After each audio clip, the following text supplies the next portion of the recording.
My name is Adrian Hughes. I left school at the age of 15 and I went straight to work at Wath Colliery. I did 6 months underground training at Manvers Colliery and then went back to Wath to work on the surface because you couldn't go underground till you were 16. And I worked on the surface till I was 16, and then I went underground and I was a pony driver and a haulage worker, delivering materials to the coal face. I went back to Wath Colliery as a deputy. Deputy means the colliery manager had his legislation, and he had his own rules as well. He had his own support rules because every colliery were different, so he had to draw up his own rules. And then the miners' strike came along. It was very upsetting.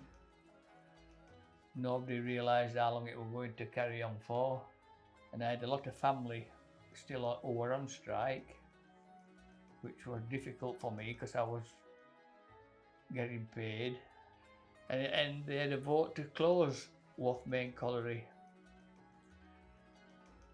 That was the NUM, and then the NACODs, the Deputies Union, they voted the same way, and I never voted. Made the miners think they weren't going to get no redundancy, so they forced them into voting to close it. And I always think, how can a company close one of its branches what's making £20 million a year profit? But that's what they did.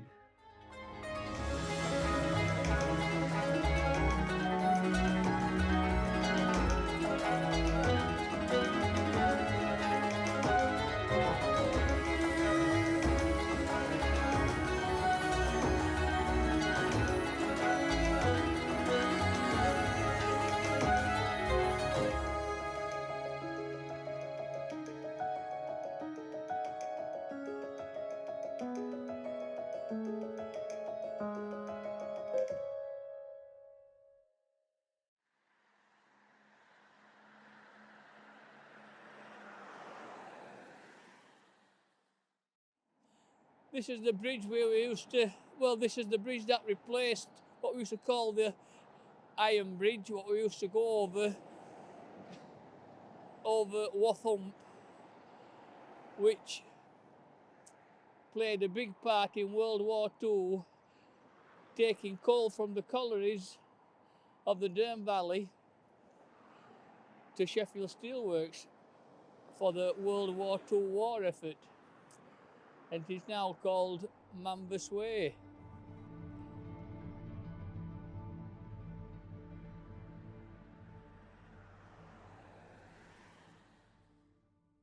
Right, this is as we were told, was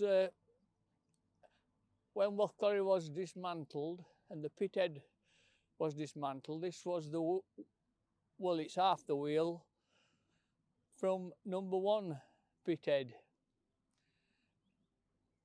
And this is the big wheel where the rope used to run around, but it used to let you down into the depths of the earth.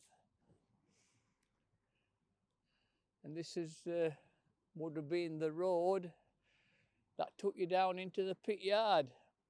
But sadly, it's been badly vandalised with graffiti, which is a shame, and obviously wants painting, and people need to stop climbing on it and show a bit of respect. Right then, on the this would have been the road down where I'm walking down into the Wath Colliery pit yard. On the right, that would have been a field which was always full of water, especially in the winter, and you would have had the colliery starting approximately somewhere now mainly on your right, And as you walk on, this road would have been on a down incline. Obviously they raised it up when they took all the debris to make the lake. This is where Wath Main Colliery was, where I worked from the age of 15 for 26 years up to it closing. And I can never understand why they had to call it Mambus Lake.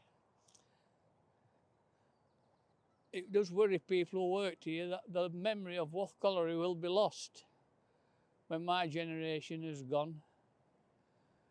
And it's sad when over 100 miners lost their lives.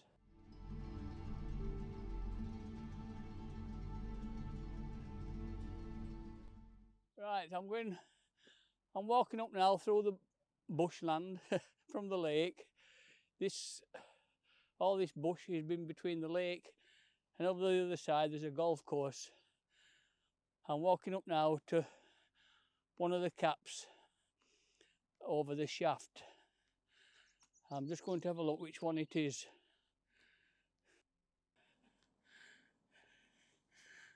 Right, this is number one shaft cap. The depth of the shaft was 666.3 metres. The diameter was 4.27 metres, and it was capped in February 1989. This is an old friend of mine who died in 2016, and his ashes were scattered in this area. He didn't have any family, that's why it was scattered here. That's what he wanted. Okay, from number one shaft, you come through, and down here is number two shaft. As you can see, there's no easy access. So Wath Colliery is beginning to be forgotten. And I'm hoping that Mambus Boating Club are going to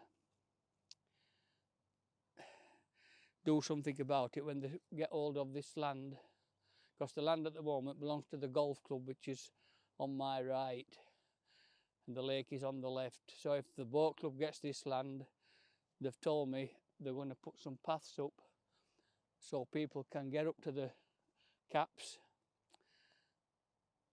and have a memorial in respect of the people who's died underground. And I think it's an important legacy because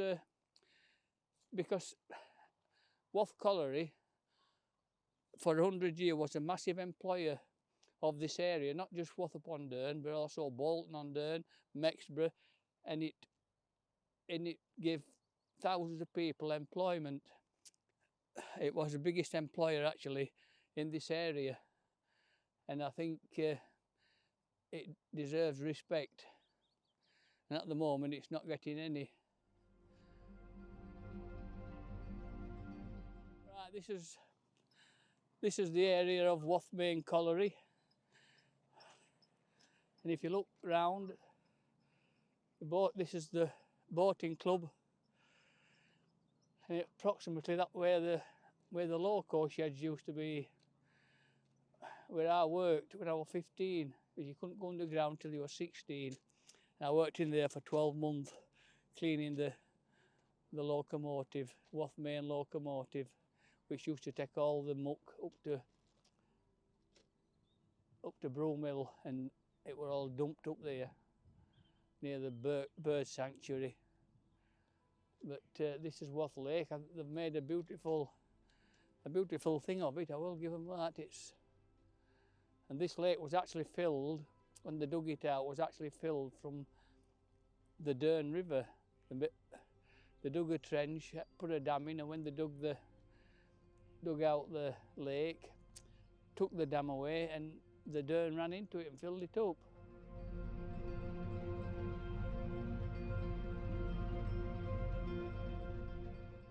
This is a memorial we built, Wath Main miners, with donations.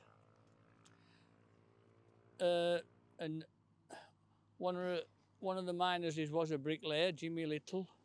The wheel itself was from Silverwood Colliery, was donated by a friend of mine who was the manager there, Marshall Turton,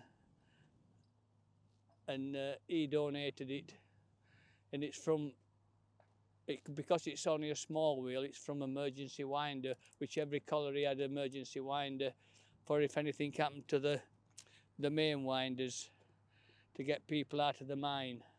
We built this because there was no effort made from help from the government or council to bring these collieries into memory. So the miners took this in under their own hats, got donations and started building these memorials, the memorials themselves, which hopefully will be 100 years.